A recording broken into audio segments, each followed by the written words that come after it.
Hello and welcome back. We're going to continue our read aloud of The Trouble with Antlers, aka Melvin's Rampant Rack. Today we're going to read chapter 2. If you'll remember yesterday, we had a town council meeting and they decided that yes, they were going to invite the humans to town. The one applicant for the job of veterinarian was a human, so he and his 15-year-old daughter, Amelia, were invited to move to town, but they were going to do so at the end of the summer to give the townspeople enough time to prepare the town for the arrival of the humans. So here we are in chapter 2, Moose Meets Girl. Melvin was late for gym class again. Life kind of sucked lately. Ever since he hit puberty and his antlers grew in, they were a huge load to bear. Literally. They'd already popped out twice this morning. Once when Lainey, Queen of the Universe, Siamese, gave him that haughty look and tossed her hair over her shoulders.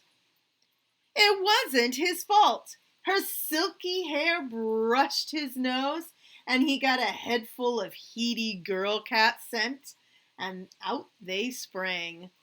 Boing! All the kids in the hallway laughed, except the two he knocked down with his head full of dorkiness, and the other two kids he flattened when his antlers pulled him to the ground in yet another example of gravity working against him. The second time was when sweet little Kelly Mole blinked up at him from her book as he walked by her in English class. She was a naked mole rat, for heaven's sake. But did his antlers care? Of course not. They were moose antlers, and they sensed girl, and that was all it took. Mrs. Saber snarled at him to get his rack under control, and that sent the entire room into gales of laughter. It had taken him 10 minutes in the bathroom to will those antlers into submission, and now he was late for gym, where he'd be forced to dress out in fur, thus giving those antlers free rein again. Barreling down the hall, internally ranting at the horrors of his antlerhood, Melvin never even scented the new girl, the human, coming around the corner. Every single adult in school had taken the time to lecture him about avoiding the new girl. One glimpse of his antlers and the secret of their shifter town, a secret their town had guarded for centuries, was toast. But he wasn't thinking about that. He was worried about being late and cursing his antlers as he barreled around the corner. He got a glimpse of bright blue eyes, and then their bodies slammed together in a tangle of arms and legs. He reflexively caught her in his arms. Her scent barreled over him, and bam! Out sprang the antlers of doom. The only good news? They knocked New Girl out with one blow, sending her unconscious to the floor, possibly ensuring she never knew what hit her, possibly ensuring the town's secret was safe. Melvin leaned forward to check on her, and yikes! His antlers and gravity toppled him over. He flung out his arms to catch his fall and ended up crouched over her body. This wasn't good. Should he just leave her there, unconscious, on the floor? He placed 2 fingers against her neck, where her pulse should be. Except she was fully human. Would that change the location of her pulse? He tried to remember what he'd learned in his human anatomy class, but her scent was so distracting. She smelled divine. Not because he thought she'd be tasty. He was a vegetarian, for heaven's sake. But something else, something amazing. He grabbed his rack to keep it from becoming fresh with the human and leaned forward to take a big whiff. The girl's eyes opened. "Hi," Melvin said. She groaned, rolled to her side, placed a hand on the floor, and wobbled as she tried to get to her knees. What happened? Melvin didn't answer. He jumped up, desperate to hide his antlers. The teachers would kill him if she...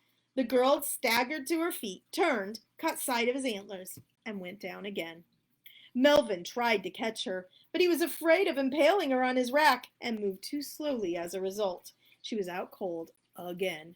Melvin knelt, this time tilting his head back to keep from overbalancing. He slid his arms beneath the girl, lifted her, and stood. Now what? He cradled her against his chest. Her long black hair brushed against his ear, and she sighed against his neck, her breath tickling his chin. If his antlers weren't already unruly and out, that would have done it. There was no hope for it. He was going to have to carry her to the nurse's office. He set off down the hall. He walked past the cafeteria, where study hall was. This is a picture that Janine Henning drew of Melvin and Amelia, the human, on the floor, knocked out. And if you look in the background, you can actually see a poster of the book Tyrannosaurus Rex. Little Easter egg that she put there into this book for my readers. Melvin heard whispers begin inside the room, and he cringed. Had they seen him? He walked past the next door, and an explosion of sound came from within. They'd definitely seen him. Melvin Moose! Mrs. Crane squawked from behind him. Melvin faced the study hall teacher. She stood in the cafeteria door, and her students crowded behind her, trying to see. Yes, Mrs. Crane? What are you doing with that girl? She fainted, Mrs. Crane. Your antlers are out. She didn't see them, did she? Melvin hesitated. You have got to be kidding me. It's only her first day in the school, and you've already revealed the secret this town has spent centuries protecting. You weren't even supposed to be near that girl. I don't think she got a good look. Oh, I suppose she just fainted at the sight of your face? Well, see, I came around the corner and I didn't see her. We ran into each other. My antlers popped out and they knocked her out.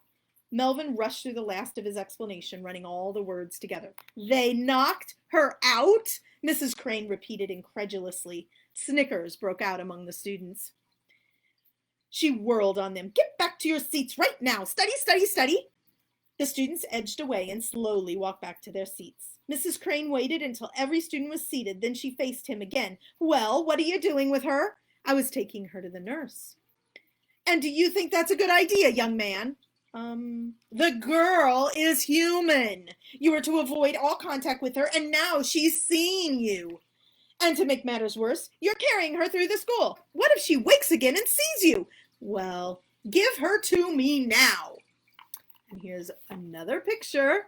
Melvin carrying Amelia, and Mrs. Crane, and all the kids laughing in the background. Ha, ha, ha, ha, ha. Melvin passed the girl to Mrs. Crane. I'll see she gets to the nurse. You get to class, young man. Yes, ma'am. Melvin walked away. And control that wreck. All right. So that was chapter 2 of The Trouble with Antlers, aka Melvin's Rampant Rack. Tomorrow we will read chapter 3. I hope you'll join us. In the meantime, you can indicate whether you like this video, this read aloud, by clicking the like button. You can also leave a comment on the Facebook post. And feel free to reach out to me on social media or to catch me on my website. And I will see you guys tomorrow. Have a great afternoon. Bye.